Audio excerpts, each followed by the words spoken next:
हे मन, तुम अनुराग पूर्वक श्री राम जी के पवित्र नाम का जप करो। कहने का आशय यह है, तज्जपस तदर्थ भावनम, महर्षि पतंजलि का सूत्र है। अर्थात जब हम जप करने बैठें उस समय हमारा मन मंत्र, मंत्रार्थ, मंत्र के प्रतिपाद्य देवता, मंत्र का छंद, मंत्र के ऋषि, इनके अतिरिक्त हमारा मन अन्यत्र कहीं न जाए। मंत्र का जो प्रतिपाद्य देव है उसके स्वरूप में हमारा मन रमण करने लग जाए। ये कब होगा? जब अनुराग पूर्वक हम नाम जप करेंगे। ये महाराज जी जो भाएं कुभाएं अन खालस हूं नाम जपत मंगल दिस्तस हूं, इसका आशय यह कभी नहीं निकलना चाहिए कि भाव से कुभाव से अन्न खा के आलस से कैसे, ऐसा नहीं। इसका अर्थ है कि तुम अनुराग पूर्वक जपने की पात्रता तुम्हारी नहीं है तो कोई बात नहीं, भाव से जपो, कुभाव से जपो, अन्न खा के जपो, आलस में जपो। जपते जपते जपते जपते तुम्हारी चित्त की शुद्धि होगी और तुम्हारे हृदय में नाम प्रेम प्रकट होगा। नाम का स्वाद मिलते ही अनुराग जगेगा और फिर तुम प्रेम पूर्वक नाम जप करोगे तो नाम के स्वाद का अनुभव तुम्हें होगा। अनुराग पूर्वक नाम जप क्या है? इस संबंध में हमें श्रीमद् चैतन्य महाप्रभु का स्मरण होता है।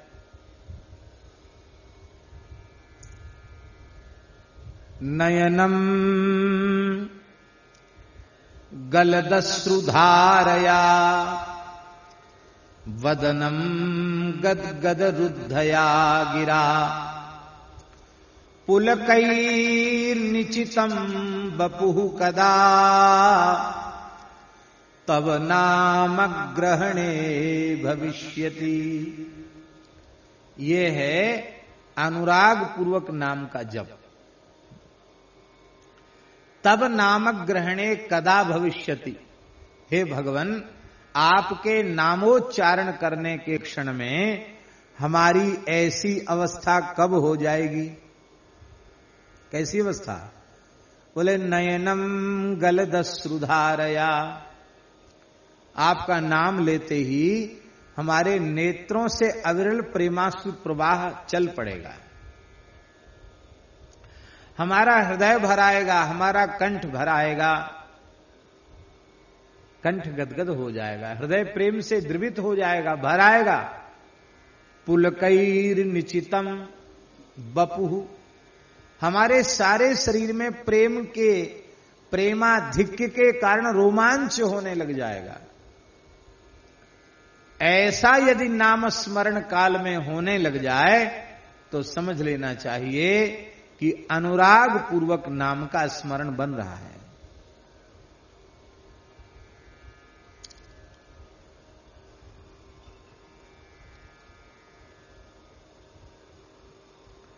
गोस्वामी जी ने अनुराग पूर्वक नाम जप की बात अनेक स्थलों पर कही है। पुलक गात ही सिय रघुवीरू जीह नाम जप लोचन नीरू। गोस्वामी जी कह रहे हैं ये अयोध्या कांड में गोस्वामी जी कह रहे हैं, जपहि नाम रघुनाथ को चर्चा दूसरी न चालू।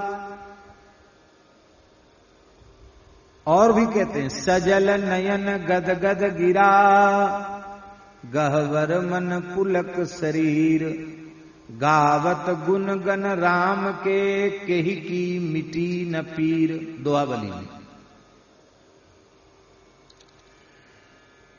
और महाराज जी एक जगह तो गोस्वामी जी ने यहां तक कहा है कि यदि राम नाम का उच्चारण करते अथवा श्रवण करते ही तुम्हारा हृदय प्रेम से द्रवित नहीं होता, तुम्हारे नेत्रों से प्रेमाश्रु जल नहीं गिरता, तुम्हारे शरीर में रोमांच नहीं होता, तो ऐसा हृदय फट जाए तो अच्छा है, ऐसे नेत्र फूट जाएं तो अच्छा है। जो शरीर पुलकित नहीं हो रहा है ऐसा शरीर जल जाए तो अच्छा है। कई बार लोग पीछे पड़ जाते हैं। क्यों पीछे पड़ते हैं? उनको लगता है कि ये इतनी बढ़िया कथा बांचते हैं, कहते हैं, तो इनको तो भगवान का साक्षात दर्शन हो ही गया होगा, ये तो बड़े ऊंचे महात्मा हैं। भोले भाले लोग ऐसा ही समझते हैं। पर यहां क्या हालत है ये तो सर्वांतर्यामी रघुनाथ जी से कुछ छिपा हुआ नहीं है। स्वयं भी जानते हैं और सर्वांतर्यामी राम जी तो सब जानते ही हैं। तो वो कहते हैं कि बस महाराज दर्शन करा दो और समय और दे दो कि कब तक दर्शन हो जाएगा। लो साहब। फिर कुछ लोग कहते हैं कि कितना लाख कितना करोड़ जपने से हो जाएगा।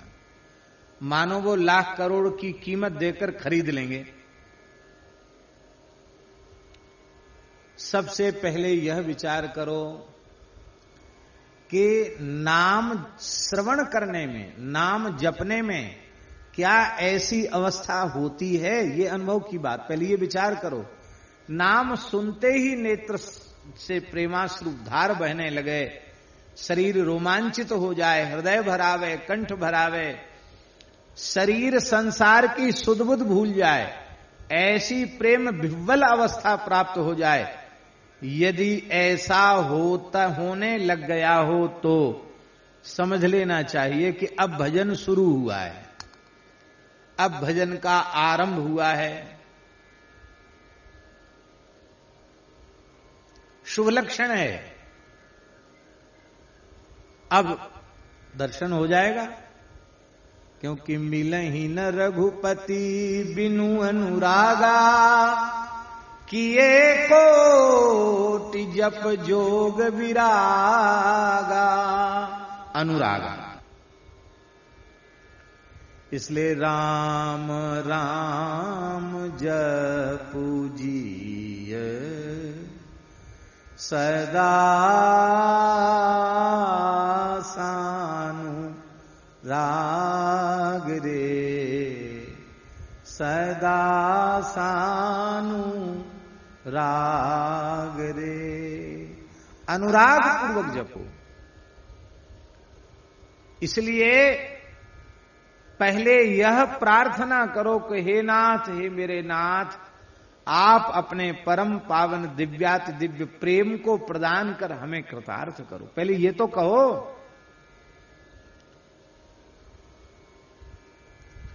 और प्रेम मिलता है किसको? संत कबीरदास जी महाराज कहते हैं, प्रेम बिकंता में सुना,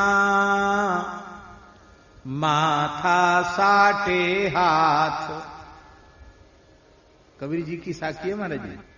प्रेम बिकंता में सुना, माथा साटे हाथ, बूझत बिलम न कीजिए, तुरत दीजिए काट। प्रेम बिक रहा था। कीमत क्या थी? बोले अपना सिर दे दो और मुझे खरीद लो। कहते ऐसी बात कहीं तुम्हारे कान में सौभाग्य से पड़ जाए तो देर मत करना। कोई प्रेमी तुरंत अपना शीश देकर प्रेम ले लेगा, तुम ताकते रह जाओगे, वंचित रह जाओगे। इसलिए बूझत विलंब न कीजिए, विलंब नहीं करना, तुरंत दीजिए काट, अपना सिर तुरंत काट देना। सिर काटने का तात्पर्य है सर्वथा अहम शून्य हुए बिना प्रेम का प्रकाश ही नहीं होगा। अपने अहम को अपने प्रेमास्पद के चरणों में न्यौछावर कर देना। अब यहां एक और शब्द गोस्वामी जी ने कहा, सदा सानुराग रे। सदा, कई बार ऐसा होता है महाराज जी कि कोई ऐसा एक पवित्र दिव्य वातावरण निर्मित हो जाता है संतों की सन्निधि में कि वहां आंख से आंसू भी बहने लग जाएंगे, शरीर में रोमांच भी हो जाएगा, हृदय भी द्रवित हो जाएगा। और जैसी सत्संग मंडप से उठे कि थोड़ी देर बाद वो सब का सब गायब हो जाएगा। हमने स्वयं देखा है, परम श्रद्धेय स्वामी श्री राम सुखदास जी महाराज के यहां सत्संग में जो कीर्तन होता था, कीर्तन में कितने प्रेमी एकदम विह्वल हो जाते थे और स्वामी जी कितने प्रेम से कीर्तन कराते थे। कई बार तो कीर्तन ही कीर्तन होता रह जाता था, चर्चा बहुत थोड़ी, कीर्तन ज्यादा। तो एक दो क्षण के लिए वह प्रेम की कुछ स्थिति आई, बाद में वो उड़ गई कपूर के समान, तो उससे काम नहीं चलेगा। क्यों? क्योंकि वह वस्तुतः प्रेम नहीं है, वह तो प्रेमाभास मात्र है, वो अनुराग नहीं है, अनुरागाभास है। अनुराग तो अभी भी शरीर संसार में बना हुआ है, विषयों में बना हुआ है, भोगों में बना हुआ है। और हमारे प्रेम की पोल पट्टी तब खुल जाती है जब किसी सहृदय कवि के किसी काव्य को, कविता को हम पढ़ते हैं जो करुणा रस से भरी हुई है, तब भी हम रोने लग जाते हैं। उसमें प्राकृत नायक नायिका का ही वर्णन है, पर हम पढ़ने लगे तो रोने लग गए। हमने कोई ऐसी कहानी पढ़ ली, कोई ऐसा उपन्यास पढ़ लिया जिसमें भाव पक्ष को बहुत एकदम उन्नत रूप में प्रस्तुत किया गया हो, तो उसको पढ़ करके भी लोग रोने लग जाते हैं। अरे कहां तक कहें, टीवी सिनेमा देख करके भी लोग रोना शुरू कर देते हैं। तब हमारे प्रेम की पोल पट्टी खुल जाती है। इसलिए सदा, क्षण दो क्षण से काम नहीं चलेगा। अनुराग पूर्वक तुम सदा सर्वदा नाम जप करो। सदा के ऊपर खूब जोर गोस्वामी जी ने दिया है। बहुत से लोग सत्पुरुषों के संपर्क में आते हैं, सत्संग में बैठते हैं और उनके चित्त पर सत्संग का प्रभाव पड़ता है। फिर वे निश्चय कर लेते हैं कि बस अब हम अपने जीवन की दिशा आज से ही बदलने का निश्चय करते हैं। अब तो तिलक मस्तक पर, बिना किसी संकोच के मस्तक पर तिलक धारण करेंगे, गले में तुलसी धारण करेंगे, सतत माला लेकर राम नाम का जप करेंगे, गौ ब्राह्मण संतों की सेवा करेंगे, माता पिता अतिथि का कभी तिरस्कार नहीं करेंगे, इनका सदा सत्कार करेंगे। तमाम चीजों का निश्चय कर लेता मैं, हम सदा सत्य बोलेंगे, कभी किसी की वस्तु को चुराएंगे नहीं। ये सब चीजें सत्संग में बैठकर कई बार व्यक्ति निश्चित कर लेता है। और जैसी सत्संग से दूर हुआ,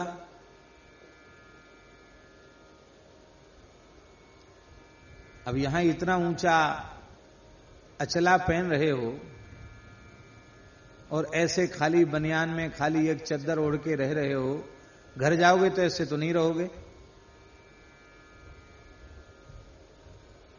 फिर कहना पड़ेगा जैसा देश वैसा भेष, ये कहना पड़ेगा कि नहीं? जैसा देश वैसा भेष हो जाएगा। फिर इसी को साधुओं में कहते हैं, नई भक्ति 9 दिन, खेचा तानी 10 दिन। और ऐसे ऐसे संसार में लोग मिलेंगे, वो देखते ही कहना, अरे क्या हो गया तुम्हें, इतने अच्छे भले आदमी, पागल हो गए हो क्या? इतना लंबा चौड़ा तिलक लगा लिया, ये दाढ़ी रखा लिया, ये क्या हो गया तुमको? रे कुछ पढ़े लिखे हो कि ऐसे निरक्षर भट्टाचार्य हो? बहुत से लोग कहेंगे सन्यास ले लिया है क्या? और जो द्वेष रखने वाले हैं वे तो पता नहीं क्या क्या नहीं कहेंगे। मुख में राम, बगल में छुरी, बगुला भगत, और जाने क्या क्या नहीं कहेंगे। कहेंगे भगत तो भगत नहीं, तुम ठगत हो। कोई कहेगा तुम साधु नहीं स्वादु हो, ऐसा भी लोग कहेंगे। फिर धीरे धीरे हमारे मन में आएगा कि अरे इतने लोग झूठ थोड़े ही बोल रहे हैं। ये माला फेरना, तिलक लगाना, भजन करना साधु संतों का काम है। अपने तो संसार में हैं, ग्रस्त हैं, रोटी कपड़ा मकान यही हमारे जीवन की आवश्यकताएं हैं। इन्हीं के लिए अपने जीवन को समर्पित कर दो। लड़के बच्चे स्त्री पुत्र के लिए सारा जीवन दांव पर लगा दो, बस इतना ही सब कुछ है। इससे आगे पीछे क्या है? कुछ नहीं। वे धर्माचरण भी करेंगे, भगवान की भक्ति भी करेंगे, तो अपनी वासना की पूर्ति के लिए ही करेंगे। हमारे लड़के बच्चे मजे में रहें, हमारा सब ठीक ठाक रहे, व्यापार धंधा अच्छा हो, नौकरी चाकरी ठीक हो, लड़के बच्चे अच्छे, बस इसीलिए करेंगे। भगवत प्रेम की प्राप्ति के लिए नहीं करेंगे।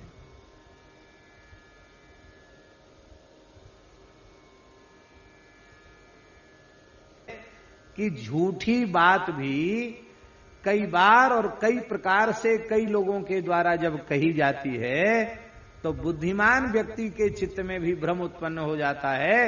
उसको लगता नहीं ये जो बात हम समझ रहे थे यही गलत है, और झूठ को ही सत्य और सत्य को ही झूठ समझने लग जाता है। इसीलिए यह बात कही गई, तजो मन हरि विमुखन को संग, जिनके संग कुमति मति उपजय, परत भजन में भंग, तजो मन हरि विमुखन को संग। इसलिए बार बार ये बात कही गई कि संगम त्यजेत मिथुन व्रतिनाम मुमुक्षु।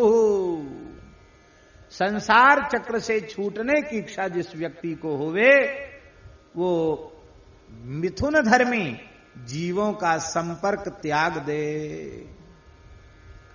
प्रवृत्ति धर्म का पालन करने वाले, स्त्री पुरुष भाव से, दाम्पत्य भाव से रहने वाले, पुरुष स्त्री ही नहीं पशु पक्षी भी जो दाम्पत्य भाव से रहने वाले हैं, उनका संग मोक्ष के मार्ग के पथिक को नहीं करना चाहिए।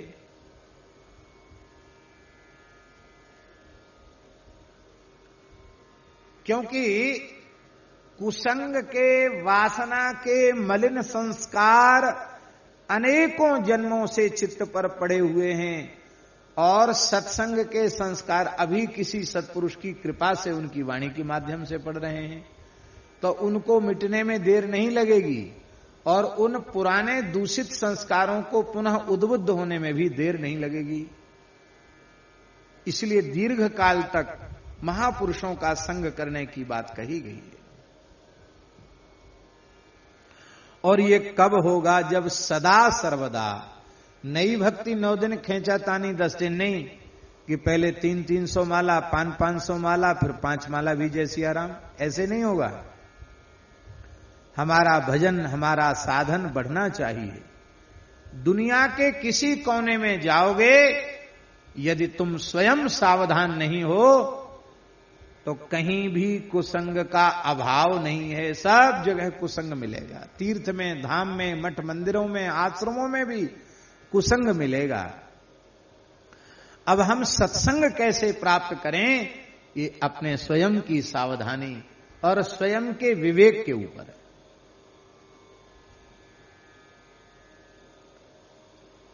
स्वामी जी, सत्संग की वृत्ति होगी तो लंका में रहकर भी हनुमान जी का सत्संग मिल जाएगा, और सत्संग की वृत्ति नहीं होगी तो अयोध्या में रहकर, राजमहल में रहकर भी कुबरी का कुसंग मिल जाएगा। बोलो भक्तवत्सल भगवान की। प्रत्यक्ष प्रमाण है कि नहीं? वहां भी कुबरी का कुसंग मिल गया, और कुबरी के कुसंग ने कितना बड़ा विप्लव सबके सामने उपस्थित कर दिया। तो ये कैसे होगा? सदा राम नाम का जप करोगे तभी अनुराग प्रकट होगा, कभी कभार से नहीं होगा। कभी कभार भाव जग गया उससे भी नहीं होगा। इसलिए विनय पत्रिका में बारंबार ये बात कही गई है। माने क्षण में चढ़ जाए भाव और क्षण में उतर जाए उसको भाव नहीं कहते हैं। जो चढ़ने के बाद उतरे नहीं उसी को भाव कहते हैं। संत श्री मलुकदास जी महाराज कह रहे हैं,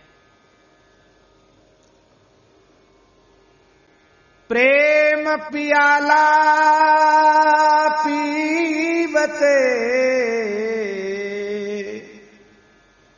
बिछुरे सब साथी, 8 प्रहर झूमत रहूं ज्यों मदमाता थी।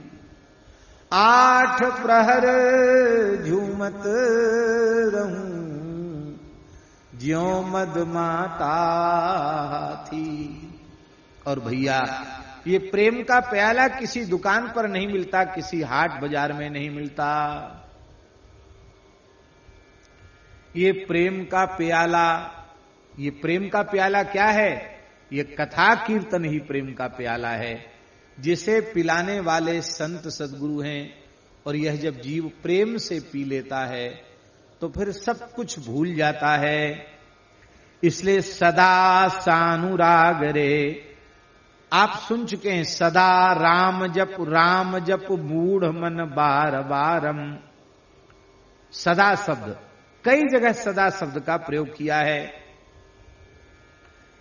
कहते भाई ये सदा अनुराग पूर्वक नाम जप करो, इस पर आप इतना जोर क्यों दे रहे हो? और भी तो तमाम साधन है जीवों के कल्याण के, उन पर जोर क्यों नहीं देते हो? तप के ऊपर जोर दो, तप आधार सब सृष्टि भवानी। वैराग्य के ऊपर जोर दो, त्यागात शांतिरनंतरम। त्याग कितनी ऊंची चीज है, त्याग से भगवत प्राप्ति। गीता प्रेस में सेठ जी का लेख लिखा हुआ है, त्याग से भगवत प्राप्ति। बड़ी महिमा है त्याग की। परम श्रद्धेय स्वामी श्री राम सुखदास जी महाराज की वाणी से तो पद पद पर त्याग झलकता था, छलकता था त्याग। क्यों? उनका जीवन स्वयं का ऐसा ही था। इस शताब्दी में पूर्ण त्यागनिष्ठ जीवन की जो एक अद्भुत प्रस्तुति अपने व्यवहार के माध्यम से पूज्य स्वामी जी ने की, ऐसा उदाहरण जल्दी दिखाई सुनाई नहीं पड़ेगा। तो तमाम साधन है, वैराग्य है, योग है, ज्ञान है, तप है। यज्ञानाम जप यज्ञोस्मि, जप है। तो इनकी बात क्यों नहीं कहते हो? तो गोस्वामी जी ने उसके लिए भी कहा, कलीना विराग जोग,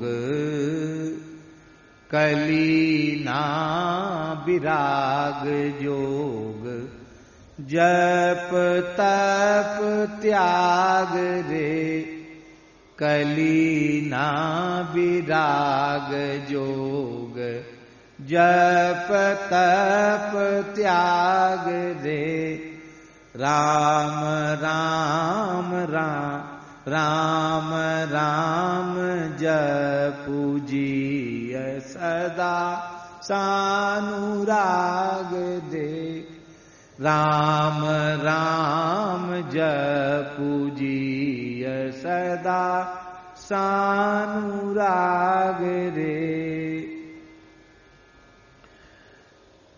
कलिना विराग,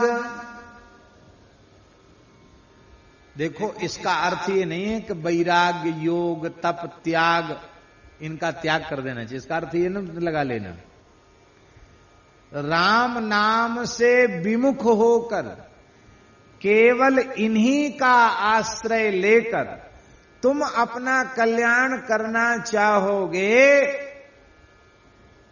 तो वह तुम्हारा मनोरथ कैसा होगा जानते हैं? स्वाप्न पदार्थ के समान होगा। स्वप्न में आपको बहुत जोर की भूख लगी थी, आप सो गए। अब आपने सपना देखा, स्वप्न में आपने देखा कि खूब बढ़िया बढ़िया लड्डू, कचौड़ी, गुलाब जामुन, इमरती, बालूशाही और जाने क्या क्या व्यंजन पकवान बढ़िया बढ़िया सामने परोसे हैं। और तुरंत हमने सत्यन त्वरतेन परिशिंचामि कहा, ओम अमृतोपस्तरण में से स्वाहा करके आचमन कर लिया और बस ओम प्राणाय स्वाहा, अपानाय स्वाहा, व्यानाय स्वाहा पंचग्रास करके पाना ही चाहते, भी आचमन ही किया था। तब तक खटपट हो गई और नींद खुल गई। अब बोलो, अब कहां गया वो बढ़िया थाल, लड्डू, कचौड़ी, गुलाब जामुन, मालपुआ, रबड़ी, इमरती, मलाई, ये सब कहां चली गई? रो बैठ के। भूख बुझ गई? भूख तो नहीं बुझी।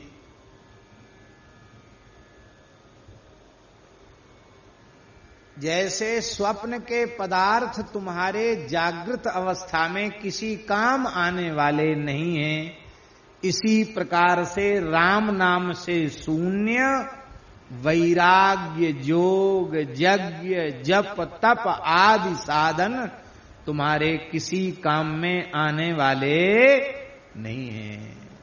स्वाप्न पदार्थ के समान, उनसे किसी भी प्रयोजन की सिद्धि होने